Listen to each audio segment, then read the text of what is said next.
Hello everyone, my name is Xavier Jaramillo, and I am the proud owner of the Grande Theater in Harlingen, Texas. I'm from Harlingen, and I never knew this place to be open, so I did research on it. It went on sale before I moved to Spain, and when I came back it was still on sale. So I looked into it, and everything just started falling into place, and I became the owner of the theater. This theater has been vacant for over 20 years.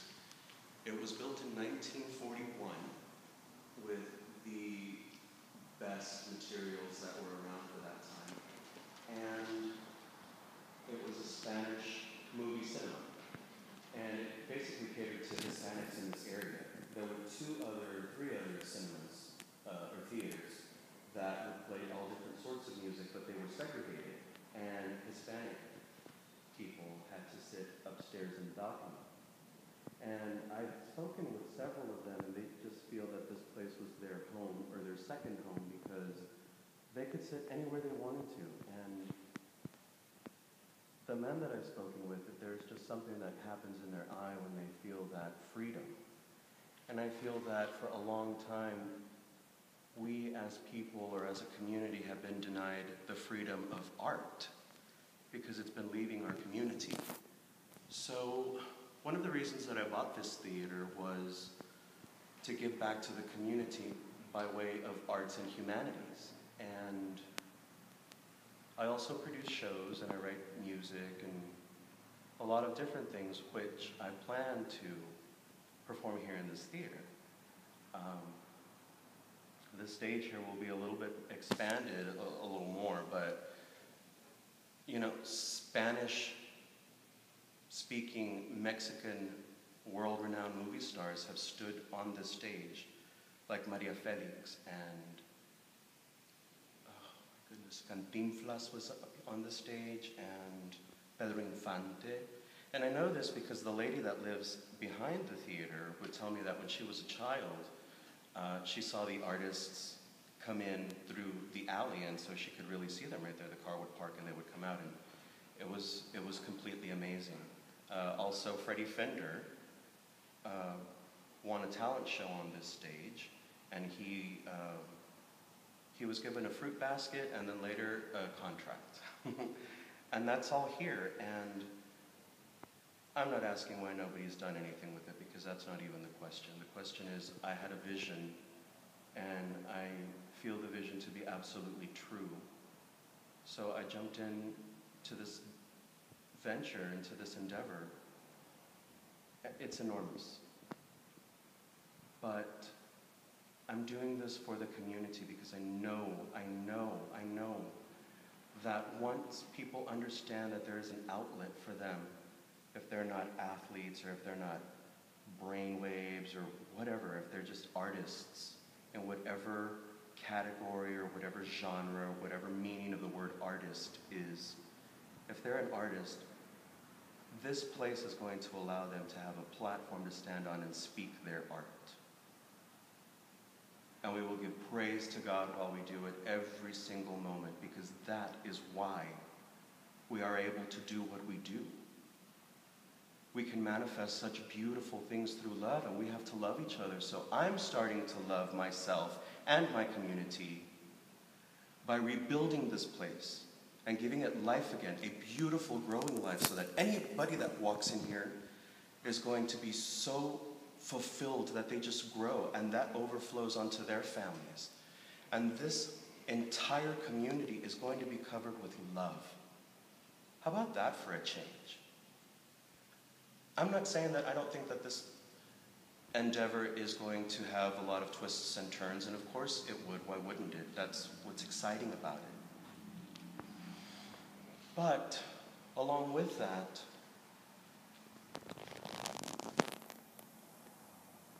this is the art that was given to me. And I have to make it work. And I'll make it work for the entire community. I pledge that. I pledge that to God, because I love God so much. I had a secret in my heart one time. And that secret was that I loved God with all of my heart. And I never told anyone about it because I felt that they were going to look at me with eyes of judgment. And sometimes people do. I mean, I was one of those people. I would be like, well, there's a holy roller or whatever, or there's this and that. And I just felt that it wasn't authentic. But the authenticity that I feel can only come from one place. I've been trying to raise money and find sponsors, but it's really hard, especially in these economic times. So the theater is named Bess. So I said, Bess, I'm looking for money. I'm trying to get a 501c3 for the foundation. And I don't know what else to do. I've been praying and praying, and I feel like my prayers are being answered, but the only thing that I can do is sing. I can bring life to this place. And that's what I'm doing. So, I don't know how the money's going to come in, but I do know one thing is that I can sing, and I'm going to sing. So, this is for Bess. And for God.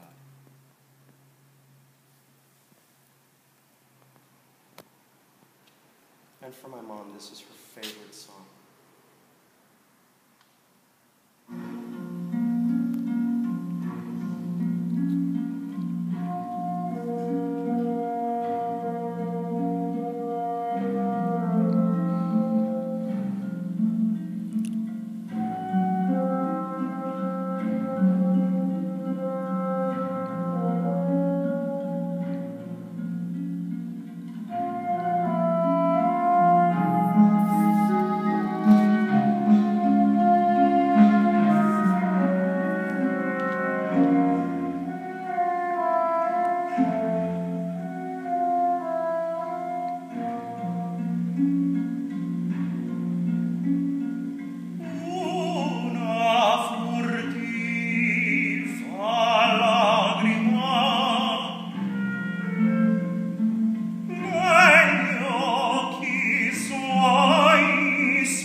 non che d'amor